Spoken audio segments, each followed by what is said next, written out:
Don't be a fanboy. Don't smile too much.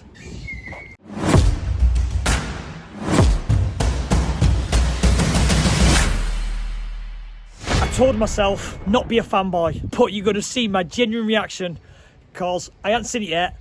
This is a major part of why I built my twin engine, and I'm so excited to see this car. Don't be a fanboy. Don't smile too much.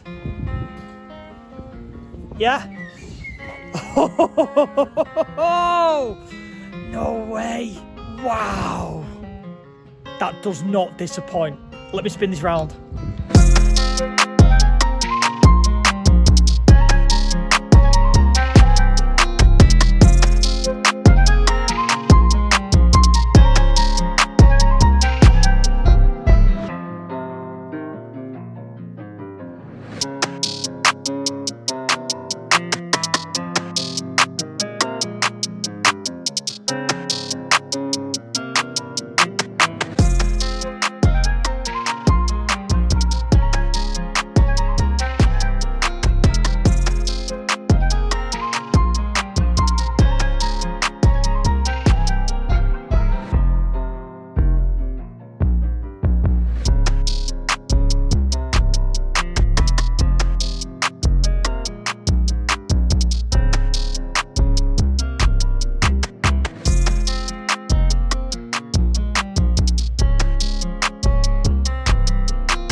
So imagine this is 2001, I was 21 years old, just getting into cars, and this thing turns up. So imagine why it was such a big iconic thing. 500 horsepower was massive numbers back then.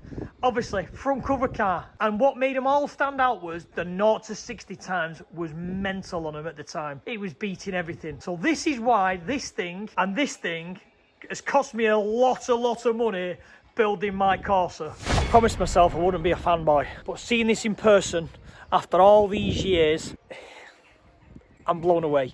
So let me tell you what makes this car so special for me. At the time of this being built in 2001, I just got the black Corsa. So I was just getting into the modifying scene. At the same time this was being built, there was the twin-engined Escort pickup and the twin-engine Golf. And them kind of three cars were always nostalgic to being super powerful, doing really quick 0 to 60 times, and it always stuck in my head.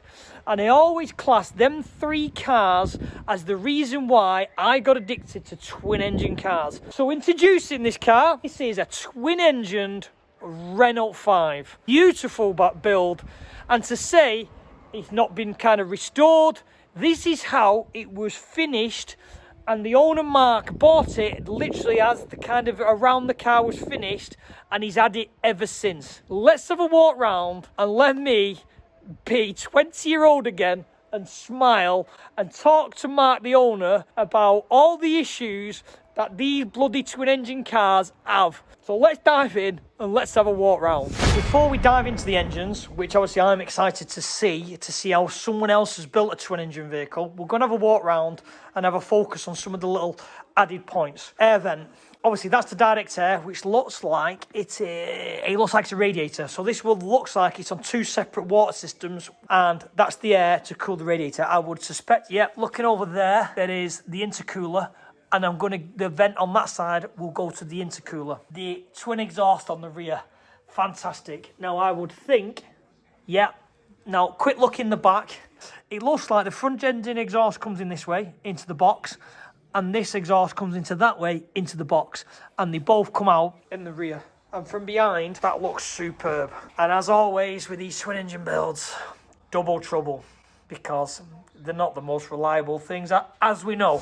So this is me feeling old. My son has been going through the magazine with the Renault 5 in, and he's just asked me what these are.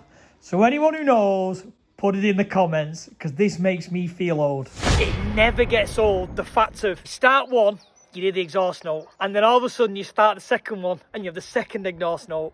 It never gets old.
This is what, when you stand in front of these twin engine cars, makes you smile. When the boot opens and you see a full engine sat there, and everyone's reaction is like, what the... And it's absolutely a brilliant feeling to stand there in front. So to point out some details of this build, because obviously I've been trying to explain to people how some of these twin engines are done. So when we look at the front, all this area and along this area is original Renault 5 turbo.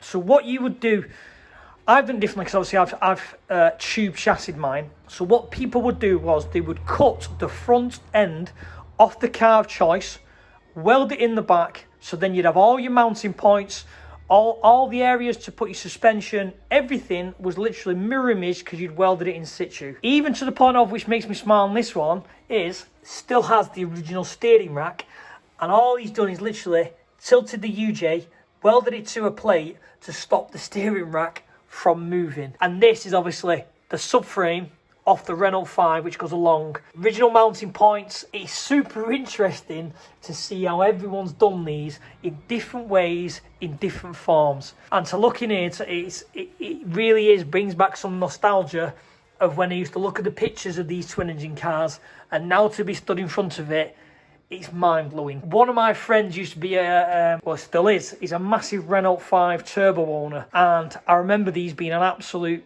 pig to work on. The vacuum system was always complicated. Doing a clutch was always complicated because you had to remove the gearbox. Old school bleed valve. And the owner tells me that before the firewall was put in, he was able to lean over, wind the bleed valve a couple of screws to turn the boost up so it would run at high boost. Can you imagine being sat there going, I'm sat next to a bike or something, just leaning over your shoulder, turning this and having an extra, I don't know, half a bar of boost. Really nice aluminium work all over. Again, as I've said before, intercooler in the back, but obviously I went charge cooler. And again, I'm only thinking when this car was built, charge coolers weren't a massive, you couldn't really buy a lot of aftermarket intercoolers like you can do now on eBay. You can't buy a lot of charge coolers like you can now on eBay. So you had to kind of make do with what you got.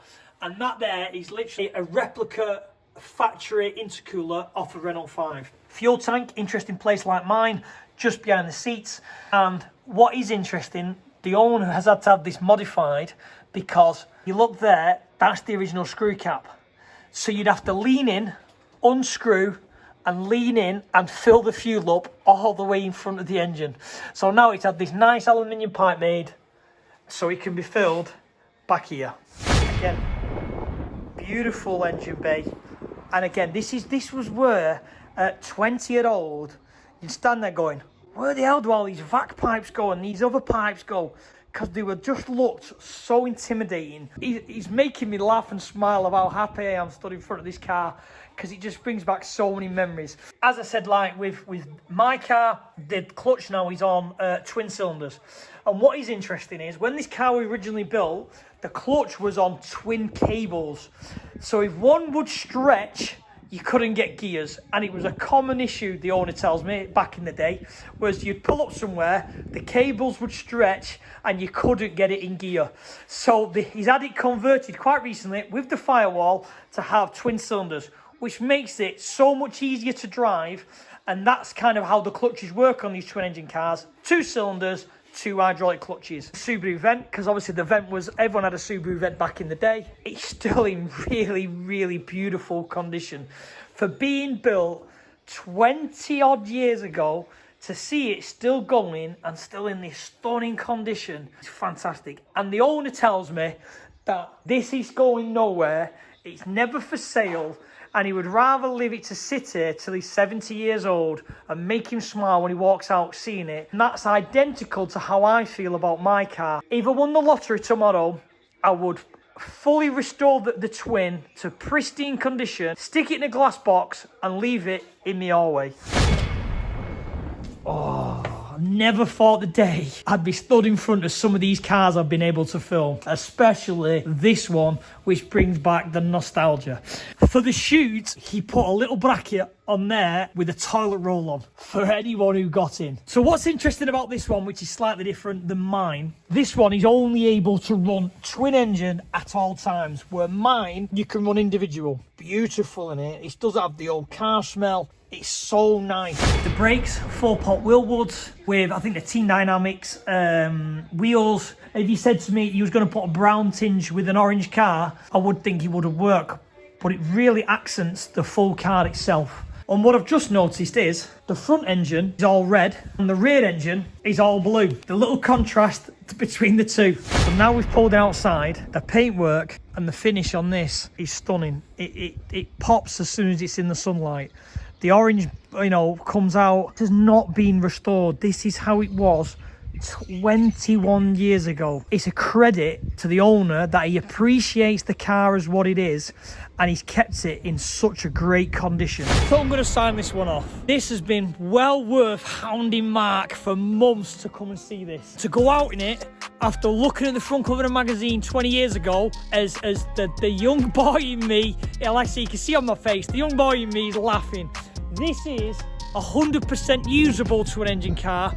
And I'd even go as far as to say, as much as Renault 5s aren't reliable, you could go quite a distance on this and be quite a nice drive.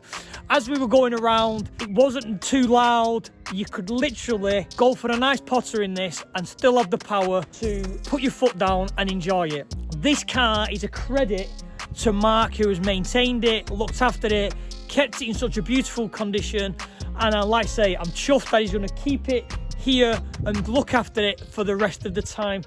You know, it's around. Smiling. I've got a long drive home and I'm going to keep on smiling. I'm super chuffed. I'll sign this one off. Thanks for watching and I'll see you on the next video.